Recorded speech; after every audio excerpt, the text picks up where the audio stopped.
Now, as those residents look for a new place to live, our home building industry is grappling with companies going to the wall, leaving customers high and dry. The CEO of one of Australia's biggest builders wants nationwide reform. Now's the time to act. The housing industry is a great industry and we can just continue to make it stronger. It's a sector that provides a job to 1 in 10 Australians. And in the wake of builder Porter Davis falling to pieces, it's time to hammer out solutions for the housing industry. Peter Langfelder is CEO of Metricon Homes, a 20-year veteran of the industry who wants to see it climb out of this difficult period. We think we're past the worst of it in terms of managing through that, but there's no doubt there's massive challenges still outstanding. Among the key challenges, material prices. Led by a 100% increase in timber costs, overall building materials went up 20% in 2022. Builders are struggling to afford fixed contracts that have locked-in prices and don't reflect inflation. Do we need to look at more flexibility in these contracts? Yeah, I guess, Seb, the last 12, 18 months, 2 years has taught us a lot of things. For me, I think there needs to be a review of the contracts. At the moment, it's probably weighted to the consumer, not to the builder. So trying to work out, a fair mechanism. Another issue is the National Construction Codes, federal guidelines the states have agreed to introduce. The codes make it mandatory to provide wheelchair access to all new builds and a 7-star energy rating, which affects spending on glazing and insulation, extra costs that will fall on customers. New South Wales has delayed the introduction of the new codes indefinitely, while Victoria and Queensland are planning to bring them in on October 1st. South Australia says it will wait until October next year, as will Tassie. WA has pencilled things in for May 2024.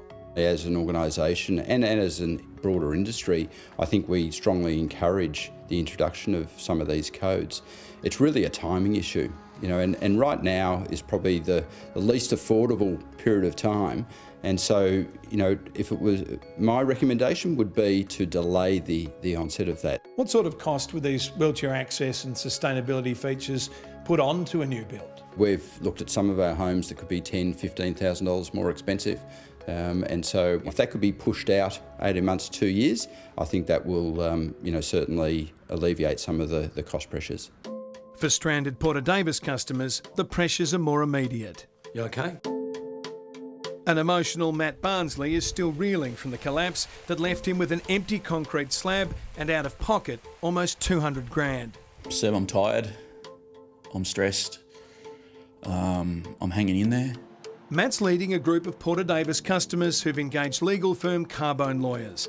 He's still hoping for government support too. Victorian Premier Daniel Andrews ruled out help for Porter Davis customers, but Matt is pleading with him to reconsider. You have given us nothing and we're hurting, and I'm going to give you one statement back: not good enough.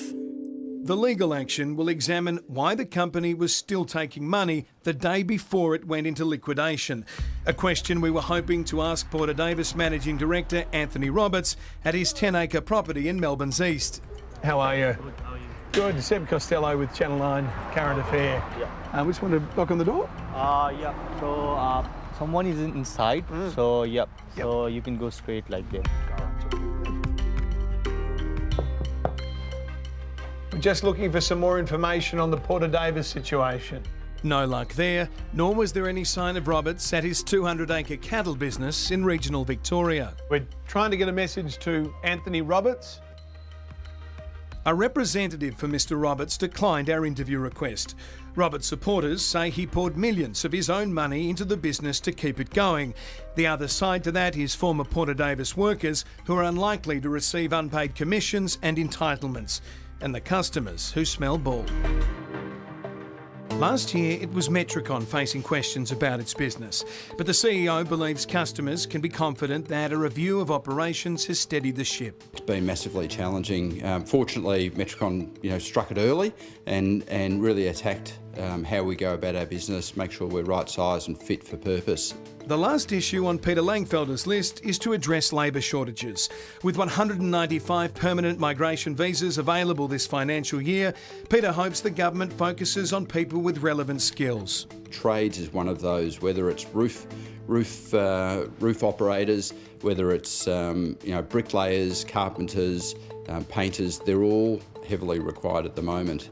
While he calls for calm in an industry that our economy is largely built on.